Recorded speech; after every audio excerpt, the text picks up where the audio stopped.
अखिलेश यादव कह रहे हैं अगर सरकार उनकी आ रही है इतना कॉन्फिडेंट तो हमारे फोन क्यों टैप करा रहे हैं, क्योंकि साइकिल दौड़ पड़ी है समाजवादी पार्टी की, इसीलिए वो फोन टैप करवा रहे हैं, सुन रहे हैं फोन हमारे, और अब इनकम टैक्स के छापे डलवाए जा रहे हैं, तो सीबीआई भी आएगी, उनका ये कहना है। देखिए, हम लोग इन एजेंसी के काम में हमारी सरकार कोई हस्तक्षेप नहीं करती, न सरकार किसी के फोन टेप करती है, न इनकम टैक्स और ईडी को कोई कार्रवाई करने के लिए कहती है।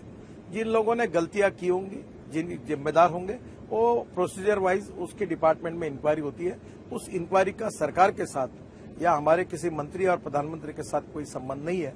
जो उनको अधिकार दिया है उसी के आधार पर अगर वहां प्रूफ होंगे, तथ्य होंगे, तो उसकी कार्रवाई कर रहे हैं। जिसके साथ कोई हमारे कहने पर कोई कार्रवाई नहीं हो रही। किसानों का मुद्दा, हालांकि उनकी जो मांगे थी वो पूरी कर दी है सेंट्रल गवर्नमेंट ने, तीनों कानून वापस ले लिए। आपको लगता है कि किसान जो नाराज थे, विपक्ष ये कह रहा है कि किसानों की नाराजगी का नुकसान चुनावों में ना हो, इसी वजह से ये निर्णय चुनाव से पहले लिया गया, तो आपको लगता है विपक्ष कह रहा है उसका फायदा बीजेपी को नहीं मिलने वाला? पहली बात तो ऐसी कि जो कानून हमने किए थे वो किसानों के विरोध में नहीं थे। क्या किसानों को अपने फसल के दाम तय करने का अधिकार नहीं है?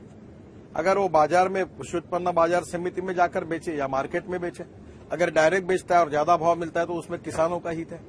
अगर जमीन वेस्टलैंड होती है, उसके ऊपर अगर उपजाऊ करने के लिए कोई इन्वेस्टमेंट आती है, कॉन्ट्रैक्ट फार्मिंग होती है, तो किसान का फायदा होगा। उसके पास आज पूंजी नहीं है, तो मुझे लगता है किसान के खिलाफ हमारे कायदे नहीं थे।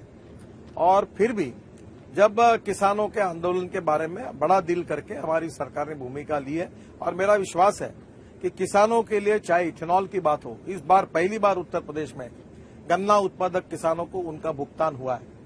आज ये इतिहास में पहली बार हुआ है। आज हमारी चीनी एक्सपोर्ट हो रही है, इथेनॉल बन रहा है, फ्लेक्स इंजन आ रहा है। पूरे इथेनॉल के कारण आज गन्ना उत्पादक किसानों का जीवन बदला, उनको गन्ने को अच्छा भाव मिल रहा है, नहीं तो बहुत बुरी स्थिति आती। तो हम किसानों के हित में काम करने वाली सरकार है। गांव, गरीब, मजदूर किसानों के हितों की रक्षा करते हुए विकास की राजनीति करके जातीयवाद, सांप्रदायिकता से मुक्त और गुंडाराज से मुक्त ऐसा सरकार देने का हमने प्रयास किया। जो बोला वो हमारी सरकार ने करके दिखाया, और मुझे विश्वास है कि लोग निश्चित रूप से हमारा समर्थन करेंगे। आप कह रहे हैं किसानों के लिए बहुत कुछ किया, लेकिन विपक्ष ये कह रहा है, राहुल गांधी ये कह रहे हैं, तो संसद में मामला उठ रहा है कि गृह राज्य मंत्री अजय मिश्र टेनी के बेटे ने जानबूझ के एक साजिश के तहत किसानों को कुचला, और अजय मिश्र और टेनी भी इन्वॉल्व है, उनको बर्खास्त किया जाना चाहिए, उनके खिलाफ मुकदमा दर्ज करना चाहिए। देखिए, ये अन्यायपूर्वक है। इस घटना के बारे में काफी विस्तृत रूप से जानकारी आई है।